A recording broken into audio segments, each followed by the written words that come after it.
ఈ వీడియో చూసే ముందు జై శ్రీరామ్ అని కామెంట్ చేయండి. మన హిందూ ధర్మంలో చాలా పవిత్రమైన పండుగ రాఖీ పండుగ. తోబుట్టువుల మధ్య శాశ్వత బంధాలను ఈ రాఖీ పండుగ గుర్తు చేస్తుంది. అయితే ఈ పండగ తేదీ విషయంలో, సమయం విషయంలో కొన్ని సందేహాలున్నాయి. ఏ రంగు రాఖీ కట్టాలి, ఏ సమయంలో రాఖీ కట్టాలి అనే విషయాల గురించి కూడా ప్రతి ఒక్కరూ ఖచ్చితంగా తెలుసుకోవాలి.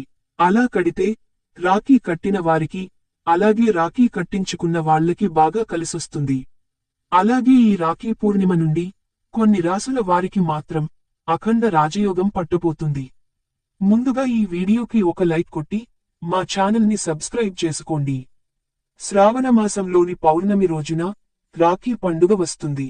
అయితే ఈ ఏడాది ఆగస్టు 19న సోమవారం నాడు రాఖీ పండుగ వచ్చింది.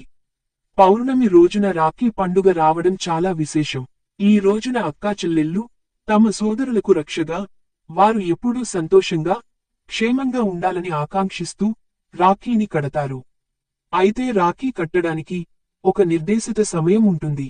సోమవారం తెల్లవారుజామున 3 గంటల నుండి రాత్రి 11:55 వరకు పౌర్ణమి ఉంటుంది. అయితే ఇందులో భద్రకాలం కూడా ఉంటుంది. ఈ సమయంలో రాఖీ కట్టకూడదు. భద్రుని నీడ ఉన్న సమయంలో మాత్రం రాఖీ కట్టకూడదని అంటారు. ఈ సమయంలో కనుక పొరపాటున రాఖీ కడితే మీకు కీడు జరిగే ప్రమాదాలు ఉన్నాయి. రాఖీ పండుగ రోజున ఉదయం 10 గంటల నుండి భద్రకాలం ప్రారంభమై మధ్యాహ్నం 1:30కి ఈ భద్రకాలం ముగుస్తుంది. కాబట్టి ఈ సమయంలో మాత్రం మీ సోదరులకు రాఖీ కట్టకండి. ఇది చాలా నష్టాలకు దారి తీస్తుంది. కాబట్టి భద్రకాలం ముగిసిన తరువాత రాఖీ కట్టడం చాలా మంచిది. ఆగస్టు 19న సోమవారం మధ్యాహ్నం 1:30 తరువాత రాఖీ కట్టవచ్చు. మధ్యాహ్నం 1:30 నుండి రాత్రి 7 గంటల వరకు రాఖీ కట్టేందుకు చాలా మంచి శుభ సమయం.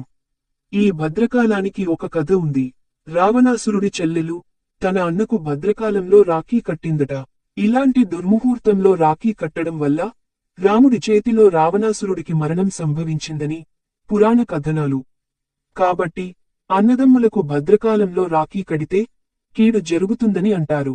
అయితే ఈ రోజున మీ సోదరులకు రాఖీ కట్టే ముందు బాలకృష్ణుడికి రక్షా సూత్రాన్ని కడితే మాత్రం మీ కుటుంబంలో సంతోషం, సంపద, ఐశ్వర్యం వంటివి సులభంగా పెరుగుతాయని పండితులు అంటున్నారు. ఈ రాఖీ పండుగ రోజున కృష్ణునికి రాఖీ కడితే మీ జీవితంలో ఉన్న ఎలాంటి కష్టాలైనా సరే సులభంగా తొలగిపోతాయి. కృష్ణుని విగ్రహానికి రాఖీ కట్టలేనివారు మీ పూజ గదిలో దేవుని దగ్గర రాఖీలను పెట్టి వాటిని మీ సోదరులకు కడితే చాలా మంచిది.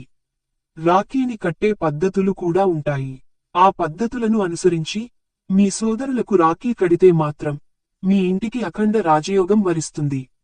మన హిందూ ధర్మం ప్రకారం కొబ్బరికాయ అంటే లక్ష్మీదేవికి చాలా ఇష్టమట. కాబట్టి మీ సోదరులకు రాఖీ కట్టే ముందు దేవునికి నమస్కారం చేసుకుని ఒక కొబ్బరికాయను 2 చిప్పలుగా పగలగొట్టాలి. మీ సోదరుడికి రాఖీ కట్టే ముందు ఒక కొబ్బరి చిప్పను చేతికి ఇచ్చి, ఆ తర్వాత మీ తమ్ముడికి కుంకుమ బొట్టు పెట్టి చేతికి రాఖీ కట్టి హారతి ఇవ్వాలి. తరువాత మీ సోదరుడు మీ పాదాలను తాకి ఆశీర్వాదం తీసుకోవాలి. రాఖీ కట్టే ముందు మీరు కూర్చునే దిశ కూడా తప్పనిసరిగా చూసుకోవాలి. మీ తమ్ముడు తూర్పు ముఖంగా కూర్చుంటే మీరు పడమర ముఖంగా ఉండాలి. అయితే చాలామంది సోదరులు రాఖీ కట్టించుకున్న తర్వాత ఆ రాఖీని ఒక రోజు ఉంచుకుని తరువాత తీసేస్తారు. అయితే అలా అస్సలు చేయకూడదని పండితులు చెబుతున్నారు. ఈ నెలలో వచ్చే కృష్ణాష్టమి వరకు మీ చేతికి రాఖీ ఉంచుకుంటే మీకు బాగా కలిసొస్తుందట. ఆగస్టు 26వ తేదీన కృష్ణాష్టమి. ఈ పవిత్రమైన రోజు మాత్రమే మీ చేతి నుంచి రాఖీని తీసేయాలి. కృష్ణాష్టమి రోజున రాఖీని తీసేసిన తర్వాత దానిని ఎక్కడైనా చెట్టు దగ్గర వేయండి, లేదా పారే నీటిలో వేయండి. అంతేకాని రాఖీని ఎక్కడంటే అక్కడ విసిరేయకూడదు.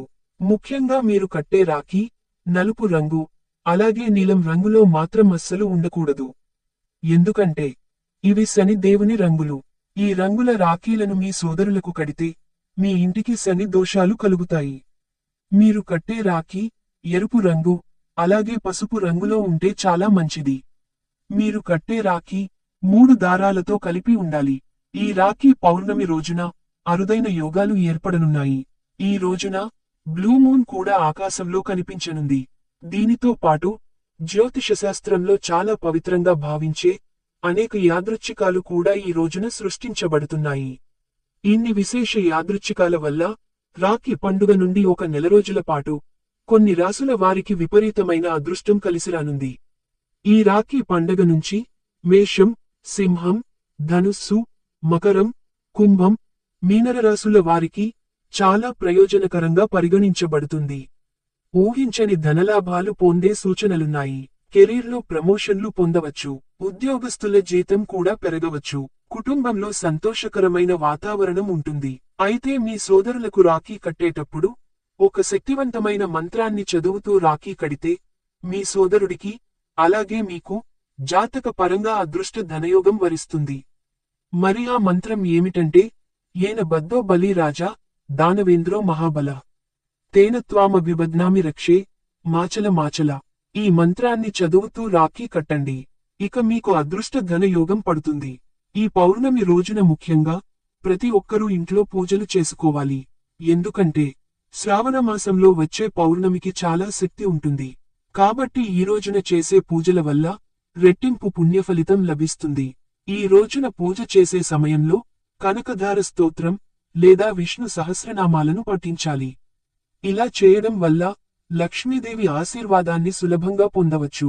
ఈ కారణంగా మీ ఇంట్లో అష్టైశ్వర్యాలు పెరుగుతాయి. ఇక మీకు డబ్బు సమస్యలనేవే ఉండవు. మీ ఆదాయం కూడా పెరుగుతూ పోతుంది. ఈ పవిత్రమైన రోజున పౌర్ణమి వచ్చింది కాబట్టి పేదవారికి దానధర్మాలు చేయడం వల్ల మీరు త్వరలోనే ధనవంతులయ్యే అవకాశాలు పెరుగుతాయని శాస్త్రాల్లో పేర్కొనబడింది. ఈ వీడియో మీకు నచ్చితే లైక్ చేసి సబ్స్క్రైబ్ చేయండి.